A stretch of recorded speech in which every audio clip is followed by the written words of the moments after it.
Hi, second graders. Yesterday we learned all about different tools that paleontologists use. These are some of the tools: paper and pencil, pickaxe, drill, chisel, and a toothbrush. Today we're going to read a story to listen to some more tools that paleontologists use.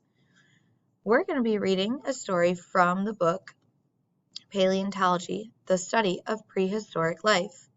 Prehistoric means something a time before history was even written down, so really long ago. After, you'll be completing a shared writing in your notebook or on Seesaw. You're going to fill out the sentence starter. Paleontologists use blank to blank. Yesterday, you did the same type of writing. Today, we're going to start with this part here. We're going to learn a little bit more about some different tools they use and how paleontologists use them. The Paleontologist Tools. Whether they are in the field or in the laboratory, a place where paleontologists study fossils, paleontologists use special tools to do their work. In the field, those who hunt for large fossils sometimes use picks and crowbars to pry apart chunks of rock. Picks and crowbars are new types of tools that we've learned about. They're used to pry apart or move apart those chunks of rock. As they get closer to the fossils, they must be careful not to damage or break fossils. Therefore, they use smaller tools such as rock hammers, brooms, and paintbrushes to clear rock particles away. This says one large rock might contain hundreds of fossils. When I look in this caption here, it says paleontologists are careful not to cause any damage to the fossils they remove. In the photograph on page 32, I see these paleontologists using what looks like a paintbrush here and a small brush, and it looks like this paleontologist is using a pick. So when I looked in the text, it said they use those to clear away rock particles, small rock pieces. Let's keep reading. From the field to the lab.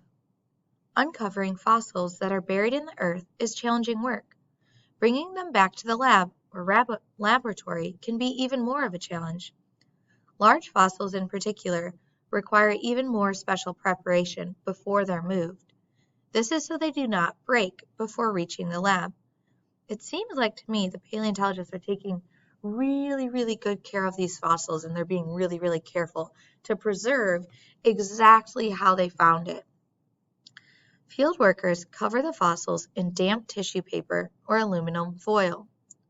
Next, they soak burlap strips, kind of like paper strips, in plaster and wrap the fossils.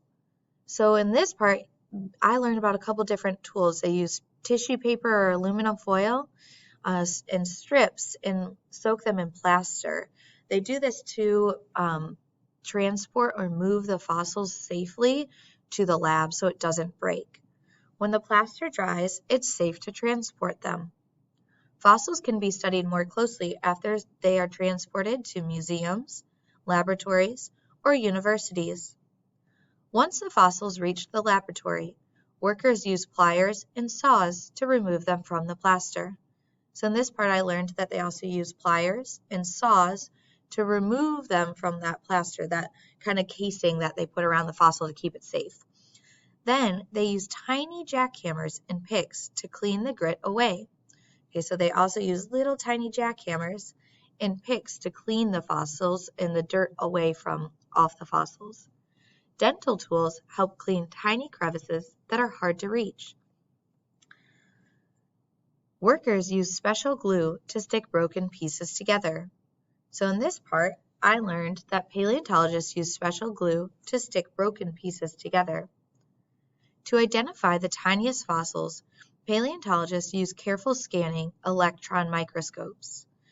So I see in the photograph here they're using a microscope, and the caption said microscopes are important tools for paleontologists. So paleontologists use microscopes to scan the fossils. These can show the surfaces of fossilized pollen grains and even bacteria. Studying pollen can help scientists learn what kinds of plants grew and their role in the ecosystem. So just by looking at this fossil and using the microscope, these scientists are able to figure out what types of plants grew there and their role in the ecosystem. Sometimes paleontologists are very creative in their tool choice. In 1997, a huge mammoth was discovered in Russia's frozen earth. To get it safely to a lab, scientists first dug around the animal. Next, they had a helicopter transport the chunk of earth that contained the mammoth. After lab workers removed the ice and soil, they used hair dryers to slowly thaw the beast. All of this attention kept the mammoth from falling apart before it was studied. In this photo, the mammoth's tusk stuck out of its frozen chunk of earth. The mammoth was kept in an ice-cold cave deep underground. So in this part, I learned that paleontologists used a helicopter to move chunks of the earth that the mammoth was in. I also learned that they used a hair dryer, something you blow your hair with, to thaw the ice around the beast so that it could heat it up and melt away that ice. I learned about a lot of different tools that paleontologists used in this text today and in this section, the Paleontologist Tools. Now you're going to go and write about different tools that paleontologists use. Bye, second graders. Have a good day.